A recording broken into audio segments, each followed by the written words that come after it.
পিসি clone করার সময় যে যে সমস্যাগুলো হয় এগুলো আমরা তুলে ধরেছি এই ভিডিওতে।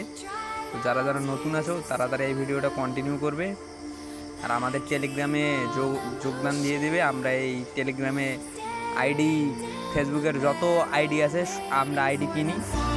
তো আমাদের টেলিগ্রাম চ্যানেলের নাম দেওয়া আছে জয়েন টেলিগ্রাম @রতন668। এখানে জয়েন হয়ে আমাদের অ্যাডমিনের সঙ্গে যোগাযোগ করবেন, আপনাকে সব বুঝিয়ে দিবে যে কীভাবে কাজ করতে হয়। আর আমাদের থেকে আপনি ওয়াল প্রক্সি পাবেন মাত্র 200 MB ওয়াল প্রক্সি 10 টাকা করে।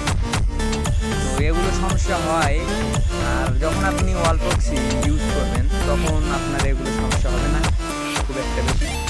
তো যারা যারা নতুন আছে তাদের জন্য এই ভিডিওটা, আর যারা যারা আরও তারা তো জানোই যে কী কী সমস্যা হয়। তো যারা যারা নতুন আছো যে এইরকম আসলে আমি এখন কী করবো এটা বুঝতেছি না, তাদের জন্য এই ভিডিওটা। তো এগুলো সমস্যা আসলে আপনি ওই আইডিটা বাদ দিয়ে দিবেন, দিয়ে আরেকটা আইডি নাম্বার কপি করে আরেকটাতে মারবেন, এই জন্য এই ভিডিওটা।